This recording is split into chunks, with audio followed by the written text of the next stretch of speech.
নব্বইয়ের দশকে বাংলা তথা পশ্চিমবঙ্গ ও বাংলাদেশের জনপ্রিয় নায়িকাদের তালিকায় তিনিই ছিলেন অন্যতম। যাত্রা থেকে চলচ্চিত্র সর্বত্রই নিজ অভিনয়ের মাধ্যমে তিনি দর্শক মনে জায়গা করে নেন।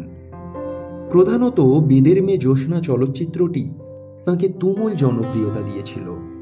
তবে তাঁর জীবনের যাত্রাপথ হার মানাবে যে কোনো সফল ছবির চিত্রনাট্যকেও। তিনি অভিনেত্রী অঞ্জু ঘোষ। দুই বাংলার জনপ্রিয় এই নায়িকা বর্তমানে লোকচক্ষুর অন্তরালে দিন কাটাচ্ছেন। কোথায় আছেন তিনি? কেনই বা এই জীবন বেছে নিলেন? 1956 ফরিদপুরের ভাঙ্গায় জন্মগ্রহণ করেন অঞ্জু ঘোষ। মুক্তিযুদ্ধের সময় তাদের পরিবার চলে যান চট্টগ্রামে। অষ্টম শ্রেণীতে পড়ার সময় তামিজউদ্দিন রিজভী পরিচালিত ফিল্ম আশীর্বাদের মাধ্যমে অভিনয় শুরু করেছিলেন Anju Ghosh. Krishnakumari girls high school থেকে স্কুল জীবন সমাপ্ত করার পর নাচ ও গানের জগতে নিজেকে মেলে ধরেন তিনি। তবে তার পরিবারের আর্থিক অবস্থা ভালো ছিল না। নাচের সূত্র ধরেই এলো যাত্রায় অভিনয়ের সুযোগ। পরিবারের আর্থিক সুরাহার জন্য তিনি যোগ দিলেন ব্রাহ্মণবাড়িয়া ভোলানাথ অপেরা যাত্রা দলে। প্রথম দিকে তিনি যাত্রায় নৃত্য পরিবেশন করতেন, পরবর্তীতে অভিনয়। একটু একটু করে তিনি পরিচিতিও পেতে থাকেন। এরপর 1982-তে কবির চৌধুরী পরিচালিত সওদাগর ছবিতে অভিনয় করেন অঞ্জু ঘোষ। ছবিটি সুপারহিট হয়। এরপর আর পিছন ফিরে তাকাতে হয়নি তাকে। 1989-এ বেদের মেয়ে জ্যোৎস্না ছবিটিতে অভিনয় করে খ্যাতির শিখরে পৌঁছে যান অঞ্জু ঘোষ।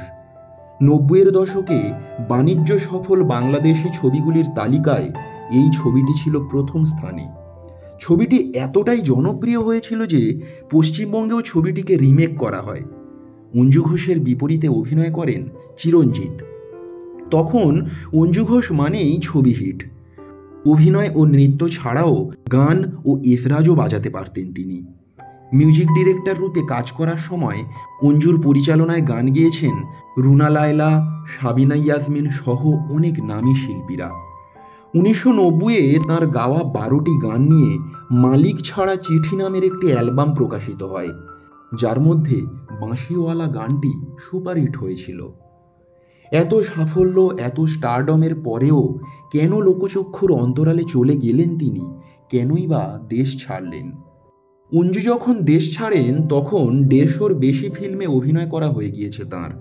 অঞ্জু কোনোদিন এই বিষয়ে মুখ না খুললেও তার ঘনিষ্ঠ সূত্রে জানা গিয়েছে স্থানীয় কিছু সন্ত্রাসবাদী ও পরিচালকরা অঞ্জুকে উত্ত্যক্ত করতে শুরু করেছিল, যার ফলে দেশ ছেড়ে দেন অঞ্জু ঘোষ। বর্তমানে কলকাতার সল্টলেকের বাসিন্দা তিনি। স্টারডম থেকে নিজেকে দূরে রেখে ভালোই আছেন। মা বাবা দুজনেই মারা গিয়েছে। অঞ্জু আজকাল বেশিরভাগ সময় বাড়িতেই থাকেন। বাড়িতে নিজের হাতে রান্না, পূজা অর্চনা ও সঙ্গীতের মধ্যে দিয়েই দিন কাটছে তাঁর। একটা সময় বাংলাদেশি অভিনেতা রাজ্জাক, ইকবাল, ওয়াসিম থেকে শুরু করে টলিউডের রঞ্জিত মল্লিক, চিরঞ্জিত, তাপস পাল, প্রসেনজিৎ সহ একাধিক অভিনেতার সঙ্গে কাজ করেছেন অঞ্জু ঘোষ। তার মতে তিনি অনেক ফিল্মে অভিনয় করলেও বেদের মেয়ে জ্যোৎস্না রূপেই ইন্ডাস্ট্রি মনে রেখেছে তাঁকে। ছবিটির স্টারডমের জন্য তিনি সফলতা পেলেও অভিনেত্রী রূপে কোথাও তার মর্যাদাহানি হয়েছে। শেষের দিকে তেমনভাবে আর কাজ পেতেন না। আবারও ফিরে যান যাত্রায়। 2019-এ ভারতীয় জনতা পার্টিতে যোগদান করে নাগরিকত্ব নিয়ে বিতর্কের মুখে পড়েন অঞ্জু। অনেকেই তার জন্মসাল ও জন্মস্থান নিয়ে প্রশ্ন তুলেছিলেন। তবে বর্তমানে সব কিছু থেকে নিজেকে দূরে সরিয়ে নিভৃতে নিরালায় দিন কাটাচ্ছেন 90-এর দশকের জনপ্রিয় অভিনেত্রী অঞ্জু ঘোষ। ভিডিওটি ভালো লাগলে লাইক, শেয়ার এবং সাবস্ক্রাইব করতে ভুলবেন না। ধন্যবাদ।